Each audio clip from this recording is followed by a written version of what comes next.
₹6.65 से all time high ₹423.90 पर पहुंचा यह शेयर 1 लाख बन गए। 66 लाख रुपए जेट इंफ्रालॉजिस्टिक्स के शेयरों ने अपने निवेशकों को पिछले 6 महीने में 301% से अधिक का रिटर्न दे चुके हैं। यानी इस अवधि में इस स्टॉक ने अपने निवेशकों के 1 लाख रुपए को 401,000 रुपए में तब्दील कर दिया है, जबकि पिछले 1 महीने में यह स्टॉक 147.30 रुपए से उछलकर 403.75 रुपए पर पहुंच गया है। इस अवधि में इसने 174.10% की उड़ान भरी है। पिछले 3 साल में इसने 6,575.99% की लंबी छलांग लगाया है। 22 जून 2020 को यह स्टॉक 6.65 रुपए का था। 3 साल पहले जिस किसी ने इसमें 1 लाख रुपए लगाए होंगे, उनका 1 लाख अब 66 लाख से अधिक हो गया होगा। आज भी यह स्टॉक 5% के अपर सर्किट के साथ 423.90 रुपए पर पहुंच गया है। पिछले 5 दिन में यह लगातार अपर सर्किट के साथ 21% से अधिक उछला है। पिछले 1 महीने में इसने 174% से अधिक की उड़ान भरी है। 6 महीने में इसने 301% और इस साल अब तक 263% से अधिक का छप्परफाड़ रिटर्न दे चुका है। इसका 52 हफ्ते का हाई 423.90 जो आज ही बना है और लो 77.50 रुपए है। बता दें कंपनी को लगातार चौथी तिमाही में 20.08 करोड़ रुपए का घाटा हुआ है। 3 साल के रेवेन्यू CAGR को पीछे छोड़ते हुए कंपनी की 28.95% की सालाना रेवेन्यू ग्रोथ ने इसके 3 साल के CAGR 23.2% को पीछे छोड़ दिया। अगर शेयर होल्डिंग की बात करें तो इसमें प्रमोटर्स की हिस्सेदारी 63.02% है। इनमें से 3.86% स्टॉक बंधक हैं। फॉरेन इन्वेस्टर्स की हिस्सेदारी भी इसमें 4.31% है। घरेलू इंस्टीट्यूशन की हिस्सेदारी 0.02% और अन्य की 32.64% है। स्पाइसजेट शेयर प्राइस NAC के साथ सभी पुरानी देनदारियों को लेकर सेटलमेंट।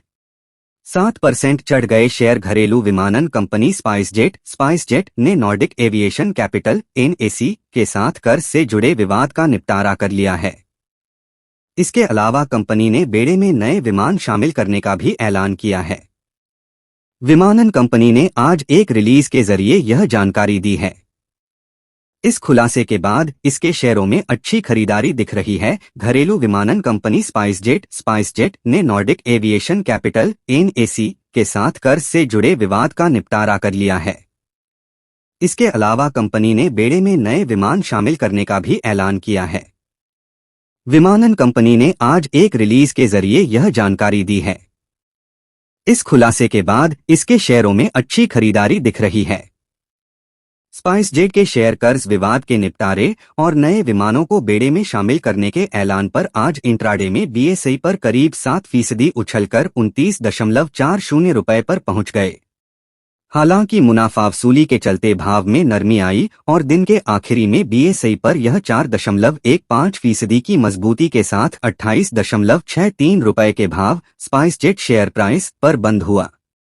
स्पाइसजेट ने क्या ऐलान किया है? नॉर्डिक एविएशन कैपिटल सस्ती हवाई सेवा मुहैया कराने वाली स्पाइसजेट को Q400 विमान लीज पर देती है। इससे जुड़े कर्जों को लेकर स्पाइसजेट ने आज सेटलमेंट अग्रीमेंट की जानकारी दी है।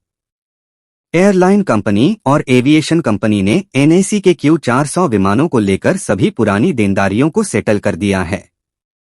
अभी स्पाइसजेट के बेड़े में Q400 के 5 विमान NAC से लीज पर लिए हुए हैं। इसके अलावा स्पाइसजेट ने ऐलान किया है कि Q400 के 3 और विमान बेड़े में शामिल किए जाएंगे। शेयरों की क्या है स्थिति? स्पाइसजेट के शेयर आज इंट्राडे में करीब 7% उछल गए। इससे पहले यह इस महीने जून में 6% से अधिक ऊपर चढ़ा था। हालांकि इस साल यह 25% से अधिक कमजोर हुआ है। पिछले 1 साल में शेयरों के चाल की बात करें तो पिछले साल 3 अगस्त 2022 को यह 1 साल के हाई 52.40 रुपए पर था। इसके बाद 9 महीने में यह 57% टूटकर पिछले महीने 23 मई को 1 साल के निचले स्तर 22.65 रुपए पर आ गया। इस निचले स्तर से अब तक यह करीब 28% रिकवर हो चुका है। थायरोकेयर के शेयरों में 5% का उछाल, 2 दिनों में ही 12% चढ़ा स्टॉक, क्या है वजह?